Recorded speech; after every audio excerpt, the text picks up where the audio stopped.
Assalamualaikum warahmatullahi wabarakatuh. Salam sejahtera untuk kita semua. Semoga kita senantiasa berada dalam lindungan Allah Subhanahu wa taala, diberikan kesehatan dan kekuatan dalam menghadapi wabah yang hari ini sedang melanda negeri kita.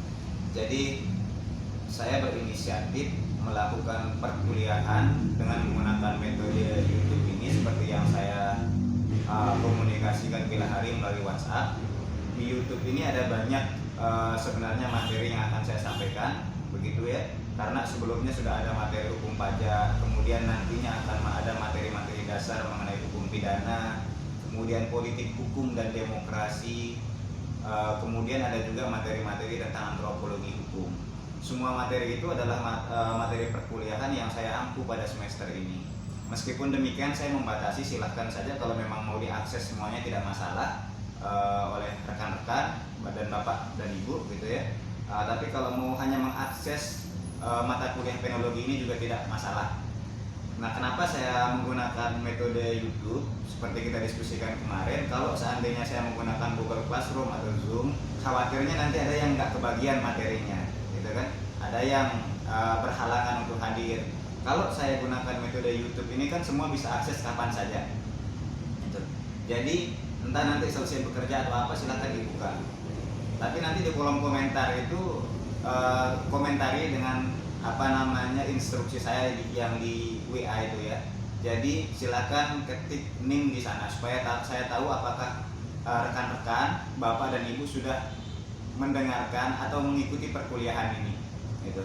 Jadi perkuliahan melalui YouTube ini, ya pemberian materi saya melalui YouTube ini sebenarnya saya sedang mengulang apa yang sudah saya sampaikan melalui slide yang sudah saya bagikan. Jadi kalau bapak dan ibu dan rekan-rekan sudah membaca slide itu sebenarnya sudah paham, gitu kan? Tapi saya memerlukan sebuah pendeskripsian daripada slide-slide itu melalui mekanisme ini. Paling tidak nantinya pada pertemuan ketiga atau keempat kita akan menggunakan aplikasi Zoom. Itu kan yang kita diskusikan kemarin. Kenapa saya memerlukan aplikasi Zoom? Saya memerlukan 1 atau 2 pertemuan itu secara tatap muka. Nah, di dalam pertemuan itulah nanti bapak dan ibu dan rekan-rekan bisa bertanya apa saja yang kurang jelas dalam pemberian materi yang saya upload ini. Gitu. Kenapa? Karena kalau di sini kan nggak 2 arah dia, hanya 1 arah. Saya hanya menyampaikan materi begitu saja dan bapak dan ibu dan rekan-rekan cuma mendengarkan saja. Makanya nanti kita pergunakan aplikasi Zoom itu.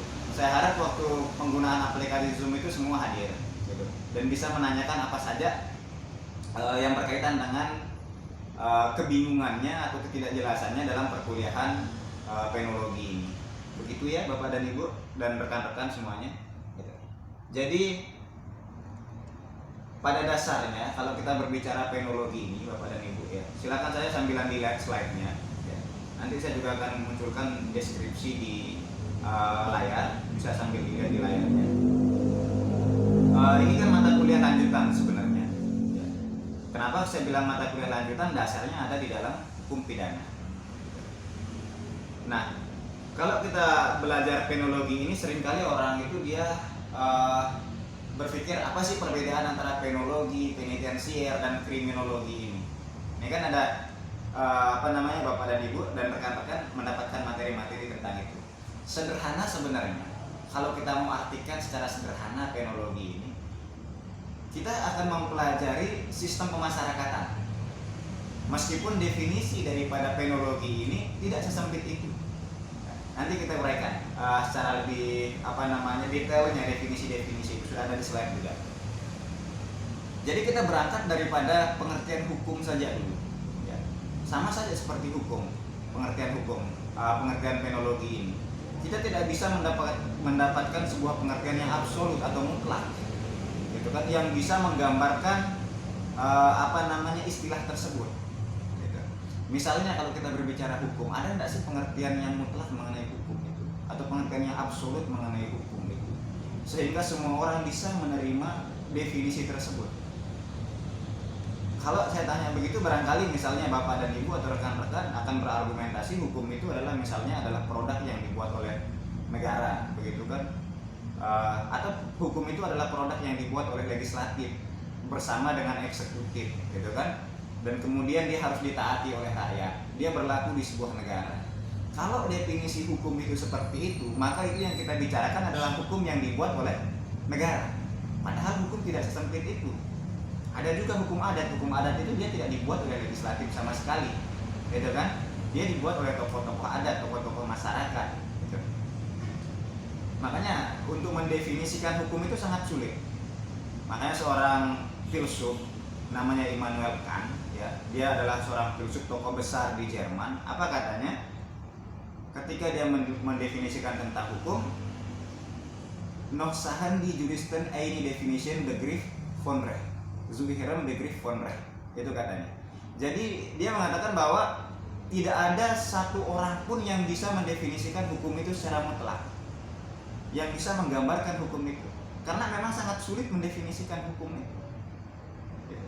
Seperti saya bilang tadi, kalau kita berbicara hanya sebatas dia dibuat oleh legislatif, maka kita sedang berbicara hukum yang dibuat oleh negara. Padahal ada hukum adat, ada hukum agama juga, gitu. Bahkan kalau kita misalnya ke daerah-daerah yang terpencil, misalnya kalau di Lombok, ya barangkali kita ke Jurangkok atau di wilayah-wilayah Sembalun lah yang agak terpencil. Di sana orang-orang itu kan dia tidak kuliah hukum. Jadi untuk mendefinisikan hukum seperti yang saya bicarakan tadi itu nggak mungkin. Paling rentan ya, orang-orang itu akan melihat hukum itu adalah gambaran aparat pelaksananya saja. Jadi saya pernah misalnya ya, kalau kita ke Jurangkok, apa sih hukum itu? Paling dia bilang polisi gitu kan, atau jaksa, atau hakim, pengadilan. Itulah gambaran hukum bagi mereka.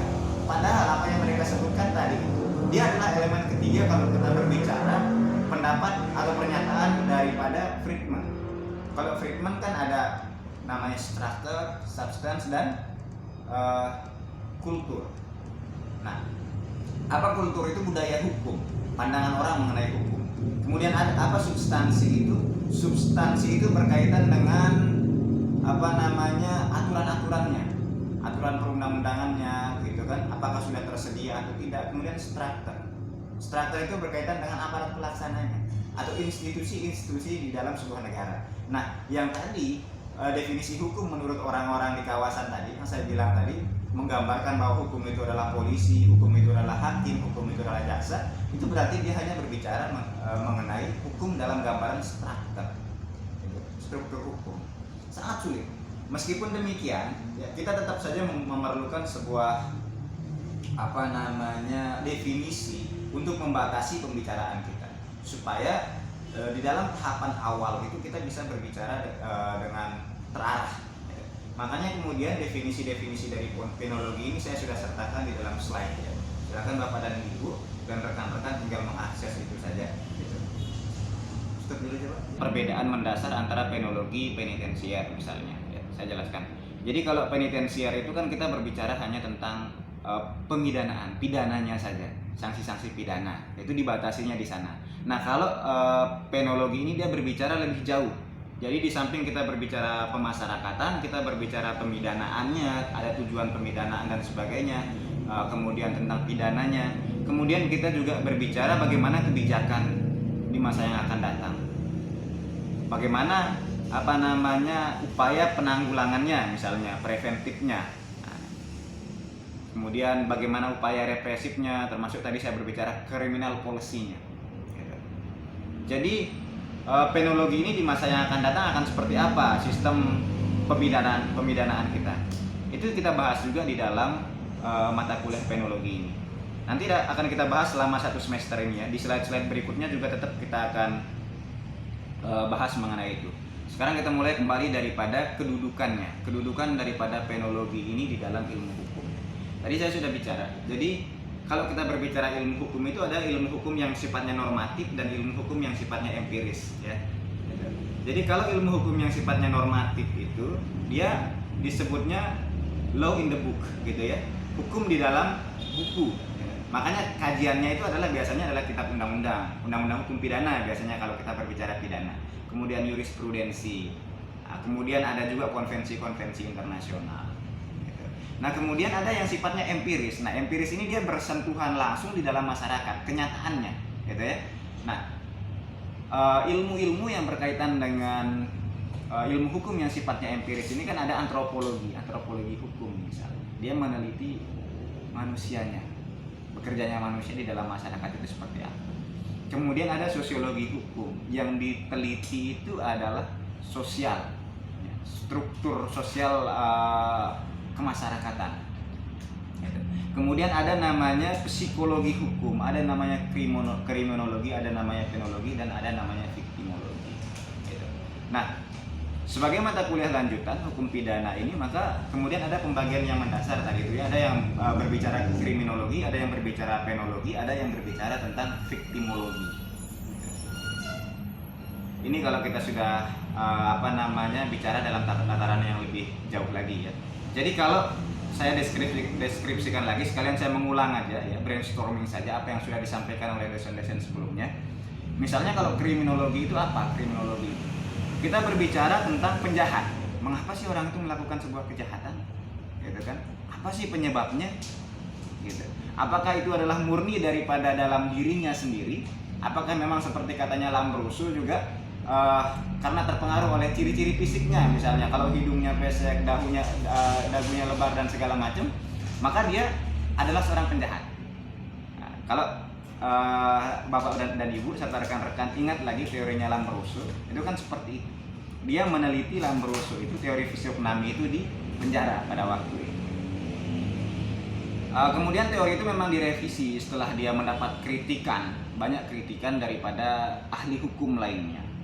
Dan kemudian dia membagi bahwa penjahat itu ada 3 tipe, gitu ya. Ada yang memang dia bawaan sejak lahir, kemudian ada yang dia di masa pertumbuhannya baru dia menjadi penjahat, kemudian ada yang dia terpengaruh oleh lingkungannya. Nah, barangkali ini teori ini sering kali ditertawakan sama orang ya kalau saya ulas kembali teori fisiognomi dari Lambrusco ini. Sama saja seperti teorinya siapa itu yang menyebut teorinya Darwin ya, yang mengatakan bahwa manusia itu berasal dari monyet. Jadi begini, kalau kita berbicara hukum atau kita berbicara teori, sebuah teori itu dia tidak akan hilang atau dia tidak akan terhapus ketika ada teori-teori yang baru muncul. Ya, jadi adanya sebuah teori, lahirnya teori-teori lain itu, dia hanya merupakan keanekaragaman daripada sebuah penelitian. Itu pendapat daripada Imre Lakatos. Ya. Imre Lakatos itu adalah seorang sosiolog. Jadi kenapa dia katakan begitu? Karena sebuah teori itu dia terpengaruh oleh metode penelitiannya. Dia terpengaruh oleh situasi atau waktu di mana dia melakukan penelitian itu.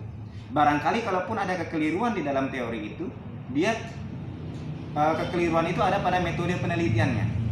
Gitu. Tapi apakah teori itu kemudian akan kita anggap tidak berlaku sama sekali? Nanti dulu. Bisa saja sampai sekarang, sampai hari ini misalnya aparat penegak hukum kita atau yang lain itu masih terpengaruh oleh teori fisiognominya Lambrusco itu.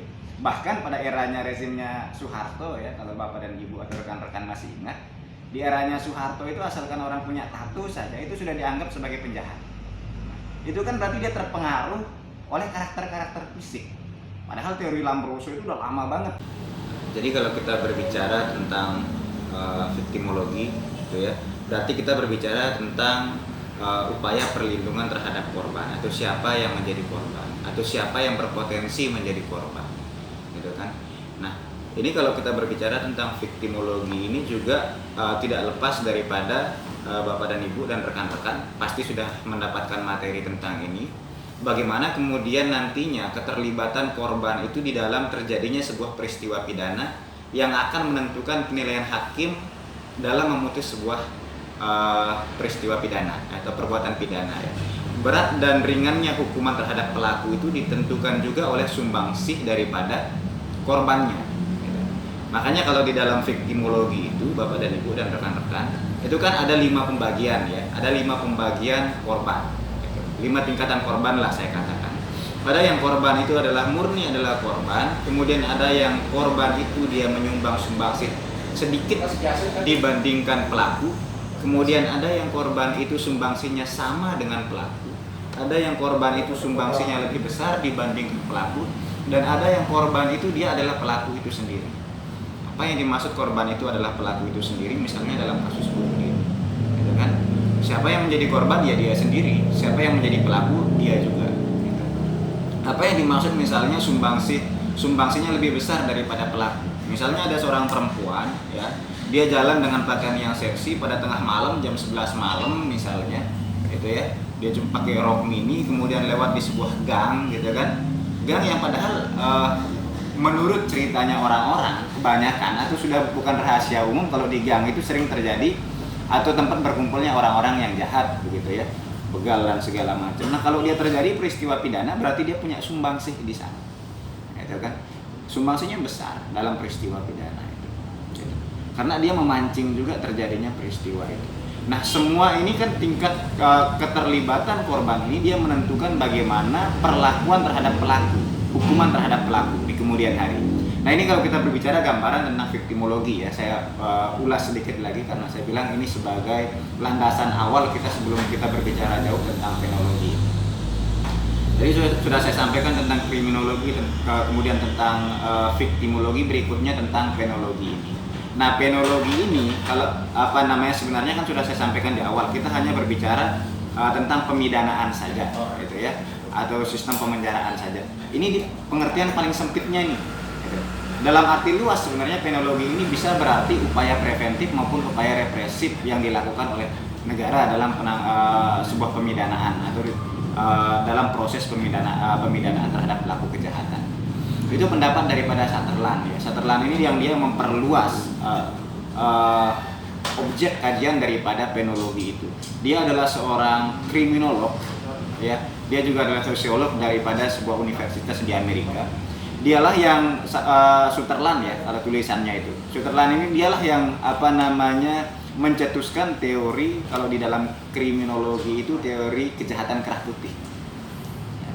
Jadi kalau semula orang selalu berpandangan bahwa pelaku penjahat itu adalah orang-orang yang miskin gitu ya, orang-orang yang berasal dari keluarga yang memang dari awal buruk perilaku keluarga tersebut sehingga menurun kepada dia, dan tidak mungkin kejahatan itu dilakukan oleh orang-orang ternama ya. Misalnya para pebisnis atau orang-orang hebat. Nah Sutherland ini dialah yang mencetuskan definisi mengenai teori kejahatan kerah putih, bahwa ternyata pelaku kejahatan itu bisa berasal dari mana saja, bisa berasal bahkan dari golongan kelompok-kelompok menengah ke atas ini gitu kan, kelompok-kelompok yang hedon, yang bawaannya ya tadi berkerah semua, sudah berdasi begitu kan, bisa saja menjadi pelaku kejahatan. Dia terkenal dengan teori itu, asosiasi diferensial dalam teori kriminologi. Nah, jadi itulah yang akan kita bahas di dalam penologi ini ya. Ada banyak hal. Kita akan berbicara, kalau kita berbicara objek penologi ini, bagaimana perlakuan terhadap pelaku, pemidanaannya seperti apa, kemudian jenis-jenis pidananya bagaimana. Makanya kalau di dalam jenis-jenis pidana ini juga nanti kita berbicara tentang sistem pemasyarakatan gitu juga. Sistem pemasyarakatan itu tipenya seperti apa, ada berapa macam tipe pemasyarakatan di dunia ini yang dikenal gitu.